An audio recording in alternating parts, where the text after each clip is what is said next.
Hello guys, welcome to Ashley and Lancelot show. Today we'll be talking about common questions and occurrence and hobby of miniatures in general, tabletop miniatures. Gonna go all around D&D, Warhammer, and we go down the rabbit hole from there. If I can remember, my insomnia and my sleep apnea keeping me up at 4 in the morning. So I'm like, okay, let's just make a video. And this video is sponsored by you guys. Please subscribe, like, and share if you guys haven't. If you guys want to like the video and you want to support us to get more equipment and better quality work, it's done. We have a Patreon page. Also, we have a Steam Lab down the bottom as well. Please check us out if you can. If not, don't worry about it. I DM'd and play D&D for 20 plus years, and I'm 31. So I started basically, I would say 8-9 years old, a little younger. I don't remember that far down the age. I know pretty close to 20 years, around there, give or take, around 20. Might be less, might be more. I don't really remember how it started. All I know is that my dad was showing, my father showed me his D&D collection, AD&D advanced collection modules and so forth, and told me about this. But before D&D, I was playing Magic the Gathering with my dad and Pokemon as well. So, that got me more into tabletop board game, Magic the Gathering, Pokemon trading cards, Digimon, not really, Yu-Gi-Oh, so forth throughout my whole life. Anime figurines. I got into anime due to my father. Comic books due to my father. And reason why I play a lot of video games when I was young is because my uncle Henry was 10 years older than me. We're 10 years apart, and I think our first game system was Super Nintendo. And from then, I played massive amount of video games, different kinds, rarity of it and stuff. And yes, that's how it all started, how I became to be like this. Married, good looking, not really good looking. Even though I lost 16 pounds, I think one more pound. Hopefully I'll lose 17 pounds. I'll weigh myself at 6 in the morning. But yeah, 20 plus years. I haven't started collecting miniatures probably towards the end of my middle school year. Probably like 11 no. Fucking math is hard, especially when you don't have enough sleep and your body won't let you sleep. I'm 12, 13 years old. I would say I started collecting miniature and an advocate of painting. But it's okay about miniatures. Okay, miniatures are great, miniatures are fun, but they're also very expensive, and there are a lot of cost-effective way of starting out when you start playing your D&D game. Warhammer, not really so much, but there is a way. First, I'll have my jar of yenis, Japanese coins. We usually use pennies, nickels, and dimes and quarters. Back then, back then you had a lot of change. Nowadays, everything's plastic now. We had a lot of change back then, so we usually mark it in numbers, and we have a paper that mark number 1 is a kobold, or number 1 is a space marine with a plasma rifle and a jetpack, stuff like that. But usually we mostly use coins, because when you're a kid in middle school and a pack of chainmail, dwarf berserker or whatever will cost around $7 to $8 a piece back then. Sometimes you get a good deal for $4, but That's what it usually was. That's how much it costs. It was made out of pewter. It's a very heavy metal. The more you flex it or bend it back into place, you have a very high chance of snapping the arm, the sword, the bow, and so forth. So it wasn't a good piece of metal. They don't make pewter as much anymore. Only certain companies do, but they're all are turning into plastic resin type now because it's cheaper. And even though a lot of times it sucks bending it back, you gotta use a heating source, and hopefully you don't melt the damn thing or burn the damn plastic. So a lot of time you gotta battle with that because the heat and the environment around it will warp it over time. So I had a few pieces. If I had a good grade, back then I sold candy illegally at school. That's how I made a lot of my money. Go to Costco, get my dad money, and got a big box of Costco bar of candy, sell them for $1 a piece. I made a quarter to 50 cents a profit. And you add some soda pop to that, there's rope and stuff like that. I did that all the way through high school. I also had a part-time job in high school as well, 4 years. And so we basically, it takes time to collect them all for the miniature. So we mostly use coins. And if you had a printer, back then printing colored paper was very expensive. We usually then you make them small enough. Back then it was like Photoshop too, on a disc, and with serial key and everything in there, so you don't have to worry about paying monthly subscription anymore back then. But you collect very, very small, however dimension you want. You print them out. You glue over a piece of cardboard paper and you cut it around. Then you have your little cheap way, even though ink is very expensive, especially color ink was very expensive back in those days. But those were the things that we got until you have enough miniatures for everything else. Sometimes we use dice to represent different colored dice to represent different monsters and stuff as well. That's how I really started, and I got like one or two over the years. When I went to high school, I expanded my enterprise with part-time job and selling candy at school. And I bought books, I bought miniatures and books off of people, Craigslist, go to used bookstores.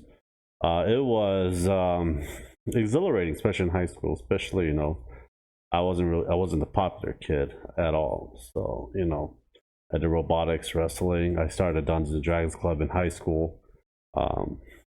And from there you get a mass collection like I do back there. A lot of them are in boxes still that I still have. I have been gifted a lot by my teacher, also my friend till this day. And I also drank with my high school teacher. Not a lot of people can drink with their high school teacher and go back to California and then drink with my favorite teacher. But yeah, because he was our advisor for D&D, and I was always in his computer class. And yeah, so it takes time. It's very expensive. Then you want to upgrade, your terrains and stuff. I did a lot of cast and resin videos on this channel review. I had a friend I have a very good friend of mine, very close friend now, that literally cut foam and stuff. He's more craftier than I am because I'm lazy. I'll say I'm very lazy. He made these foam with those little lows. You got those little cheap sample tiles. You cut those up, sticky part, put that on. You have yourself a little tile. And these foams are from the dollar store foam stock. You peel the paper, put it in, you carve it in, or you heat stencil it and stuff like that. I was practicing more on cast and resin. You may get a mold of a tile like he made for me for this, and I imprint it, have a cast. Then after that cast is fully developed, silicone, you peel it off and you put the resin in. and see how that works. We were experimenting a lot with that. He actually uses, my friend David uses grout. I think it's grout. It's cheaper and it's heavier, not actually a lot lighter, but more sturdier. This, if I just drop it, will shatter. At that point of view, yeah, you have, for like $20, you can, if you have the time and energy, you can make the whole box of them as well. Then you got to get the terrain stuff like sand, rocks, where you can get them outside and do it however you want. He also made these as well. These are more of expensive foam. You get the big part of it. He has a foam cutter and everything. I was testing different sprays on it and destroy. I painted these because he told me what I need to do so I can protect the foam, but here,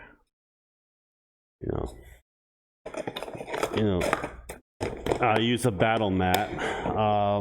A lot of times I use my Battlenet. I don't really use the tiles. I like to draw out a lot more. To me, I'm more old school. But one of these days I'll have a full set of a TV screen that basically would do that. But there's a cheaper former way of doing it. For doing that, I would go to the dollar store and go to the dollar store, go to the toy section, go to arts and craft and toy section, grab some, or you can grab one of those cheap dollar little house looking fairy thing, use that as one of the houses and stuff. You can repaint it. For that matter, dollar store is a very good way. You'll be buying a lot of stuff, but it is a good way to start as well from a dollar store. You have like a pack of animal toys. I have some in the back. I'm going to make a video about it and then paint for you guys as well. But overall, it is expensive. It takes time to collect everything.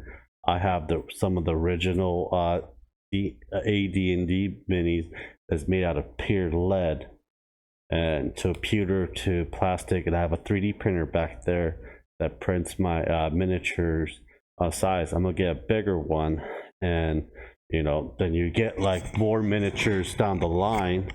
Like I have this guy right here. Mat's almost done, but and you get this, and this takes about a week and a half to print all of this, and another week and a half to paint all of this as well. And you have tools for painting. I just got an airbrush set from David. I thank him for that. I've been having a lot of fun with it. And paint is also another cost. You want to paint your miniatures, but you don't really have to. You can just prime it or just leave it the way it is if you don't want to spend the money on paint. Paint costs money with the miniatures as well. Usually the cheaper the paint is, the less pigment it has, and it'll look like more chalkier and nastier for that as well. And it takes practice to paint too. That paint job did not take overnight. Like, I'm the master of painting. I'm not even a master of painting. I'm still a novice still. Painted for 20 plus years, and that's like one of the best paintings I ever done so far, because I know all the tricks, the highlights, the contrast, the dry brushing, the varnish, the wash, what color goes on top of each other, the mixture of the pigments and colors for that as well. It is a fun hobby. It is a very expensive hobby. It is a very time consuming hobby as well. It is one of those things, like, how you want to do with these miniatures. It's fun, but one thing I get a lot is it worth the money and the time, and does it have value in it? Like, if I had this steel mat for, let's say, another 10 years and I want to sell it, let's sell. That really depends on the market for it. And like Warhammer, the older Warhammers are worth a lot more money painted. If it's a very good painted job of a miniature, it will fetch a lot of money. There's a lot of people that will commission someone to paint their miniature Some people are paying per one Space Marine painted $300. So it's a very lucrative way if you're a very good artist, if you're a very good painter. This teal mat, if it's fully done painting my style, that size, I probably will get like around $250 to $300 from it. So that profit margin for me is going to be about $150 because you got to put in the resin, the paint, and the time that you spent on it as well. That's a good chunk of change for profit as well. A lot of the older ones don't really fetch as much anymore, as usually is how the paint job is on the miniature. The scarcity of the miniature does attract the value, does add the value to it. The more a lot of those random box minis that's crappy painted by WizKid, they have like these, certain amount of prints of the ultra rare ones. Those worth the money. But a lot of times they're way mass produced in so many numbers, and they're so common. They're not, some of them aren't really rare unless you find one that have limited production of these miniatures, or people lose them. A lot of times, people are like my age or older, just shove these in the closet, let it collect dust, and when it's time to sell, they'll sell it. They're like, I spent this much money on it, but like, it's not painted, it's a crappy paint job. Probably painted this when you're 8 years old, and so forth. So it is a mix of the value of the miniature as it is. Fully painted for it, yes, there are some actual people on Etsy and eBay will buy the merchant thing from the Patreon from the people who make the STL file prints for those, and they'll sell it the size because not a lot of people have a 3D printer or could afford a 3D printer, but there's like so many people that are out there that does this. And I was about to think about doing that, but it is not a very lucrative business ideal, because if a lot of people are just doing this, then how am I going to put myself out there? Basically, it's unless I paint the miniatures and sell on eBay, then I'll make something. But how many do I need to paint? How many do I need to go through? How many printers I need to go print, new screen, new resin? Because over time you got to replace parts in it as well. So that's the 3D miniature part of things as well. But it is something for me to do. I'm a retired veteran, and there's not really much I can do right now, especially the pandemic, and this is basically keeping me occupied. For the past, from 2014 to 2017, I couldn't really do paint. I can't paint really much. I just bought a lot of miniatures. I just couldn't paint due to my mental illness and physical health. Now I'm slowly getting back to it, and trying to do longer and more vigorous work on it, and start getting my painting back and better and everything else for that as much as possible. The real question is it valuable? Is it worth your time? Yes and no, depending on your situation. If you're not a big D&D fan or tabletop board game fan, this is not a hobby for you. If you are, you want to start something, get a kit. Get a kit that has like a few paints in it. They usually go around $20 to $30. Test it out, see if you like it. And if you do like it, you want to get more of it, go for it. Warhammer, go to the store after the pandemic and try field testing the game. They have game battle set up so you can play and see how the game is. D&D. Watch some of our D&D videos that I do in Roll20. See if that's more for you. You need, you can just pick a miniature and start painting it. That is fine, but you also want to play with the same damn thing too, don't you? Some of these I have are going to be display piece because no one's going to be freaking high enough level enough or able to survive my campaign to face freaking Tiamat, or Bahamut or Bahamut or Bahamut, whatever that thing's called. But that is the real question for it. It is hard to say. Money value wise, we're going to miniatures, unless you have a business plan, don't really think about, you're going to make money off of it. 90% of the time, you're not going to get your money or your money back. You're probably going to pass down this to your kids, or you're going to be collecting dust, or you're going to be donating towards the end, or losing majority of the money that you sell it for. Either way, long as you're having fun, long as you engage and you're enjoying how you're doing and what you're doing for it, that is really up to you. There's nothing much I can say about it, but I think that covered all the kind of common questions I see there in the forums on Reddit, Facebook, and on Google. But if you have any other questions, please leave down a link below, and I will try to answer them as much as possible and truthful as possible as well. Anyhow, guys, thank you guys for watching. Subscribe, like, and share. I'll talk to you guys next time. Have a great day, guys. Bye.